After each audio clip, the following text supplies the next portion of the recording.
ओम श्री परमात्मने नमः। ओम श्री गुरुवे नमः। अथ षष्ठोध्याय, श्लोक नंबर 37। इससे पहले के श्लोकों में मन की चंचलता का वर्णन किया गया था और फिर उसके बाद भगवान ने बताया कि जिसकी इंद्रियां वश में हैं वो तो उसको तो ये योग की प्राप्ति हो सकती है, लेकिन जिसकी इंद्रियां वश में नहीं है उसके लिए उसका योग सिद्ध होना मुश्किल है, वो ध्यान में नहीं बैठ सकता। और आगे अर्जुन का क्वेश्चन है जो हमने आज वाला श्लोक पढ़ना है। इसमें बताया है आयति ही श्रद्धयोपेतो आयति ही श्रद्धयोपेतो योगाच्चलितमानसः योगाच्चलितमानसः अप्राप्य योग संसिद्धिम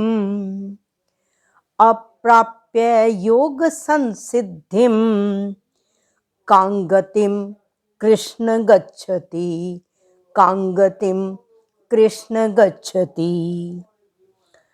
इसमें पहला वर्ड जो बताया आयति ही की बात श्रद्धयोपेतो, ये वर्ड है श्रद्धया प्लस उपेतः, श्रद्धया प्लस उपेतः, जिसके श्रद्धा तो पूरी तरह से है और आगे कहा है आयति ही, परंतु एफर्ट्स नहीं है उसके। श्रद्धा पूरी है, एफर्ट्स नहीं है उसके। आगे कहा है योगात, ये आधा च है, जब हम इसको तोड़ के वो करेंगे लिखेंगे तो आएगा योगात चलित मानसः, योग से विचलित हुआ। हम इसको पढ़ने में बोलेंगे योगात चलित मानस, हल्का सच योगात चलित मानसः, और संधि करके योगात चलित मानसः। हमने त को लंबा नहीं करना, आधा त है, योगात चलित मानस। हम पढ़ेंगे इसको आयति ही श्रद्धयोपेतो योगात चलित मानसः। आगे है अप्राप्य योग संसिद्धिम, अप्राप्य प्राप्त ना करके, योग संसिद्धिम योग की सिद्धि प्राप्त ना करके, योग के द्वारा परमात्मा की प्राप्ति नहीं उसको हुई। आगे कहा है कांगतिंग, इसमें वैसे हम का के ऊपर जो बिंदी हम काम बोलते हैं, लेकिन उसके बाद गति, ग वर्ड है, क ख ग घ ङ, क्वर्ग का लास्ट वर्ड ङ, इसलिए हम इसको बोले कांग गतिम। ये गतिम की बजाय कांग गतिंग, अगला क है, कृष्ण लिखा हुआ है, क्वर्ग का पहला वर्ड है क, तो हम ये दोनों जगह पर कांग गतिंग ङ की आवाज आएगी, कांग गतिंग कृष्ण गच्छति। आयति ही श्रद्धयोपेतो योगात् चलित मानसः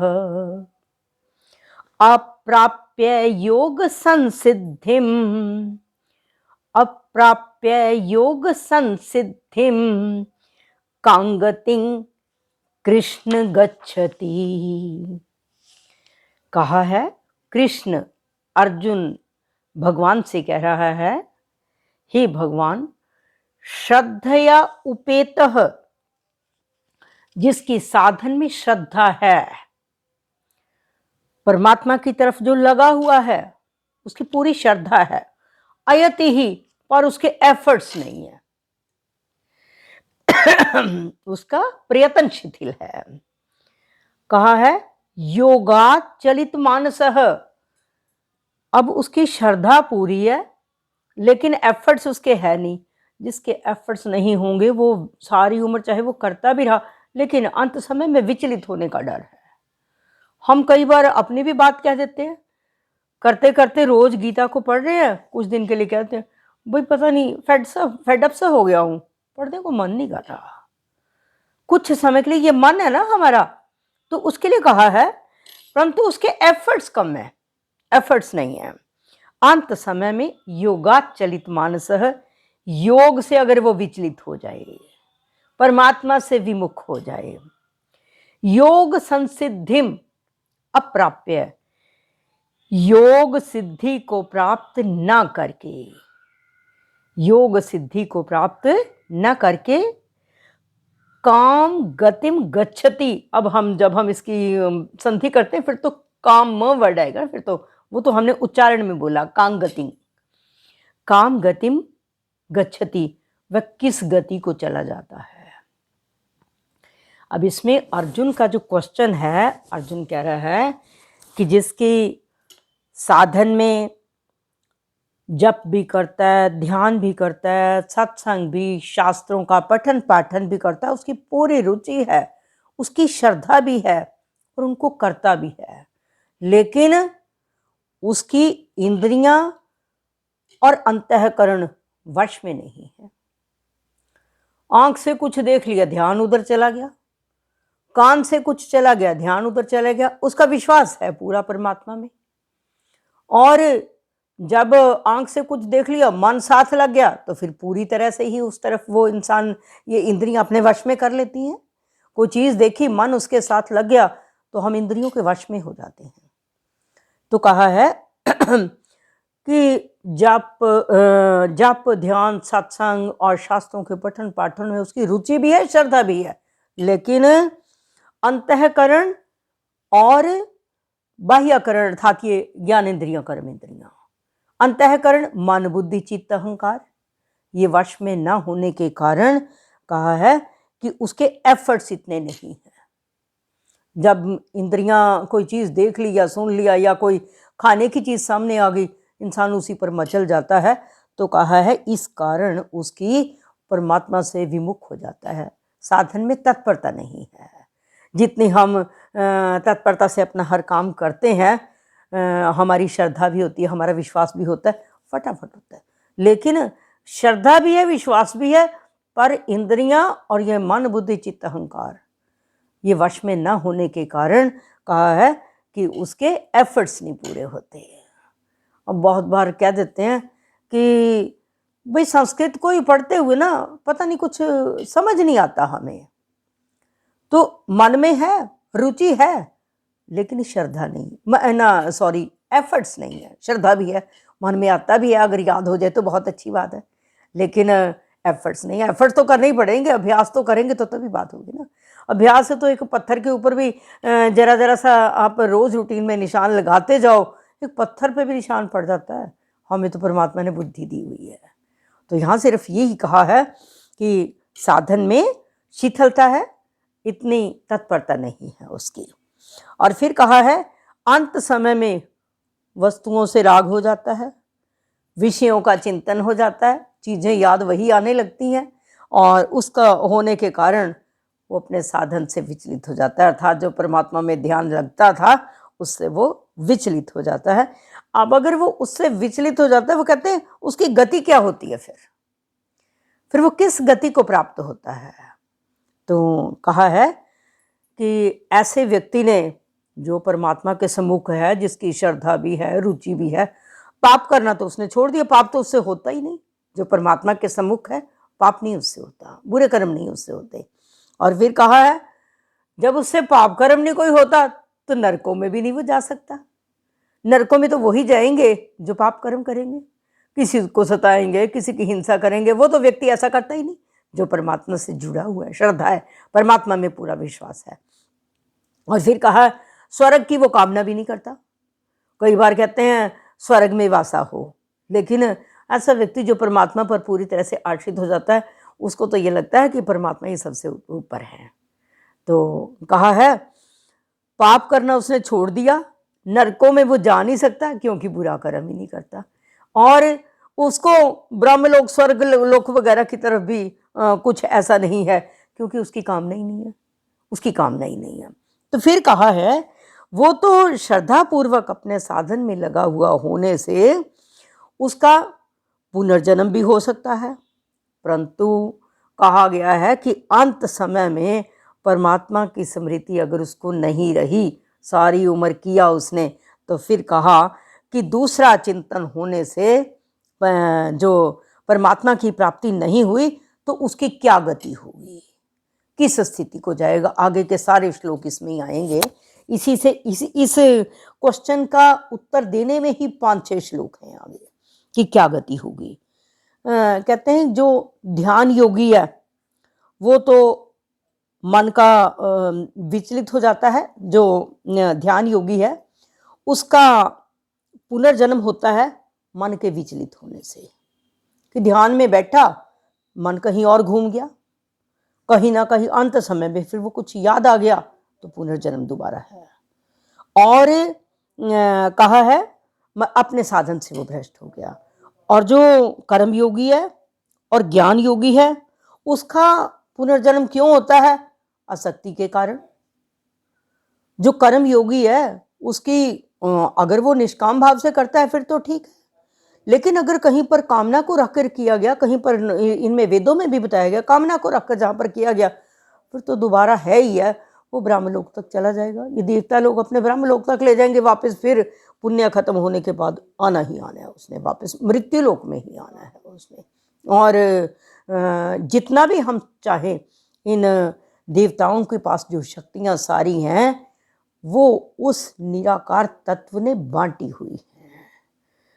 जैसे एक स्कूल में प्रिंसिपल जिसका जो सब्जेक्ट होता है उसको वो सब्जेक्ट देता है, अपनी अपनी पोस्ट पर वो काम करता है, तो इसी तरह से इस निराकार तत्व ने भी, उस परमात्मा ने जो निर्गुण रूप में है, ये सारी शक्तियाँ सगुण रूप में हमारे सामने आई हुई हैं।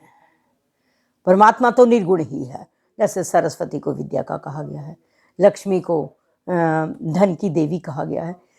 तरह तरह की ये सारी चीज़ें जो हैं वो बांटी गई हैं। तो यहाँ पर कहा गया है कि जो ध्यान योगी है वो तो मन के विचलित होने से भ्रष्ट हो जाता है, और जो कर्म योगी और ज्ञान योगी हैं वो आसक्ति के कारण इन चीज़ों में, हम जितना भी हम सोच लेते हैं, हम भी तो कर रहे हैं कोशिश, फिर भी हृदय के किसी न किसी कोने में किसी समय पर कोई ना कोई कामना आ जाती है, और जो हमारे लिए पतन का कारण है। कामनाएं जितनी भी हैं हमारे लिए पतन का कारण है। और फिर कहा है कि जो भक्ति योगी है, पहले ध्यान योगी का बताया मन के विचलित होने से, जो कर्म योगी और ज्ञान योगी है विषयों का चिंतन होने से या आसक्ति होने से विचलित हो जाता है। जो भक्ति योगी है वो भगवान का आश्रय रहने से भगवान अपने भक्त की विशेष रूप से रक्षा करते हैं। भगवान अपने भक्त की विशेष रूप से रक्षा करते हैं। इसमें 9वें अध्याय के 22वें श्लोक में था, अनन्याश्चिन्तयन्तो माम ये जनाः पर्युपासते तेषां नित्याभियुक्तानां योगक्षेमं वहाम्यहम्। भगवान कहते कि जो अनन्य भाव से मेरा चिंतन करता है उसका योगक्षेम मैं करता हूँ। अर्थात योगक्षेम का क्या मतलब है?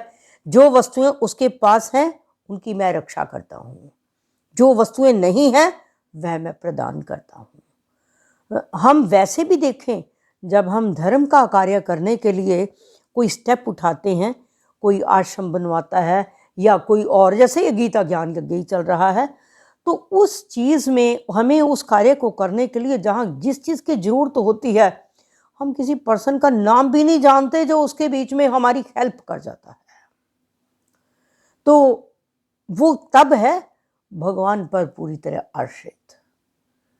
शबरी को कौन सा आता था कुछ? वो भगवान पर आश्रित थी, भक्ति थी उसकी। विदुर को क्या आता था? सब ये भक्ति वाले हैं।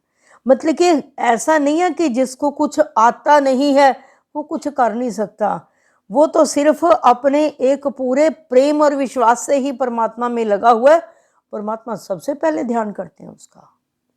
जो भक्त हैं वो छोटे हैं और छोटे बालक हैं, जो ज्ञानी हैं वो बड़े बालक हैं।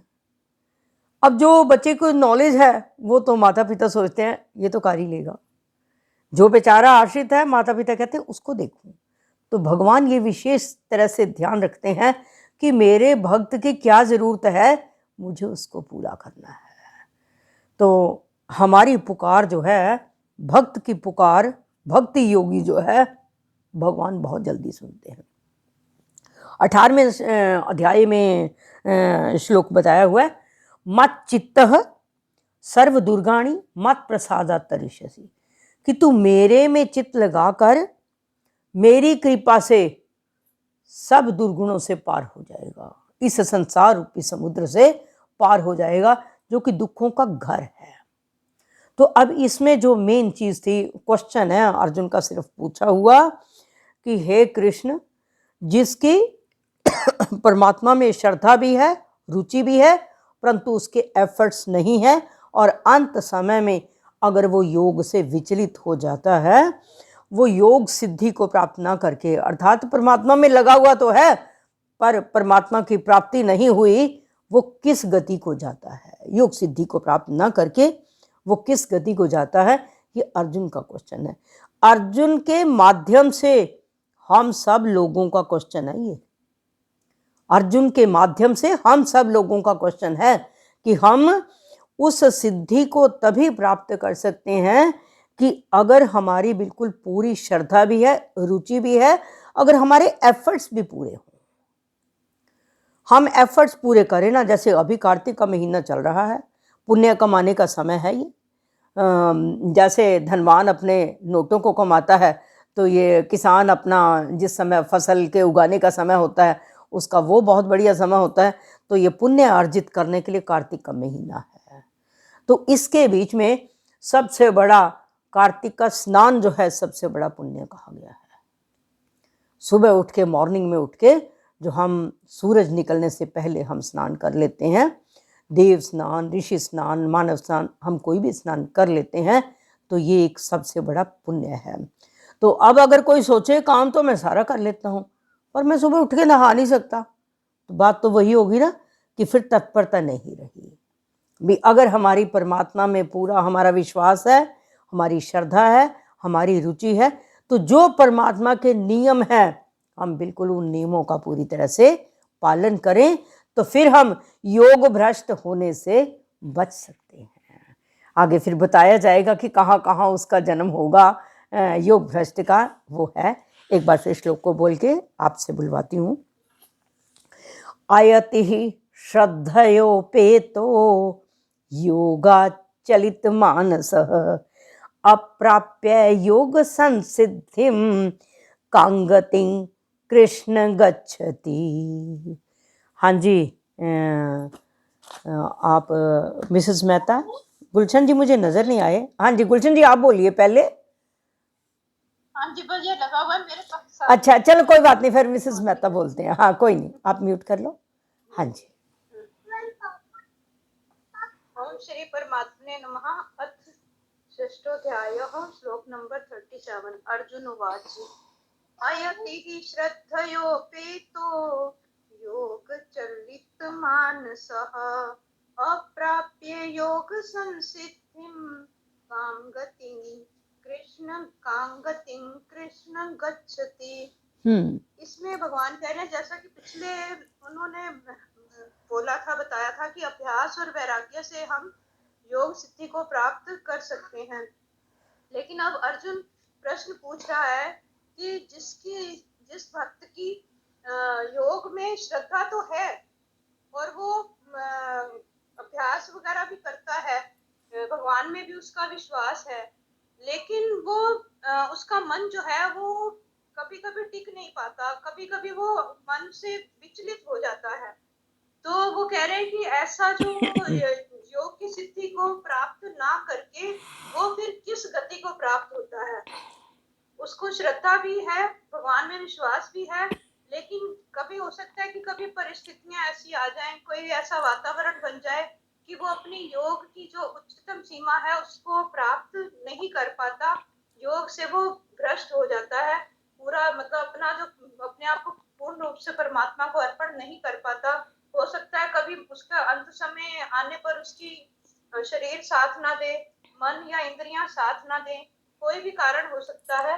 तो वो अर्जुन से पूछ रहा है कि ऐसे साधक की क्या गति होती है, वो जो है वो योग की सिद्धि को और भगवान का साक्षात्कार ना करके वो फिर किस गति गति को प्राप्त होता है। होता है। ये बिल्कुल। तो निश्चित है कि उसकी गति खराब तो होगी नहीं, लेकिन वो है कि पूर्ण रूप से वो परमात्मा को प्राप्त नहीं हो पाएगा। तो उसके बारे में प्रश्न अर्जुन प्रश्न था। पूछ रहे हैं कि हम्म, उसकी क्या गति होती है, वो किस बिल्कुल। गति को प्राप्त होता है। हाँ, बहुत अच्छा एक्सप्लेन किया, वेरी गुड। मिसेस मेहता। हाँ जी, हरिओम जी। हरिओम जी। ओम श्री परमात्मे नमः। अथ षष्ठो अध्यायः श्लोक नंबर 37। अयति हि शर्तयोपेतो योगाचलित मानसः अप्राप्य योग संसिद्धिं कां गतिं कृष्ण गच्छति।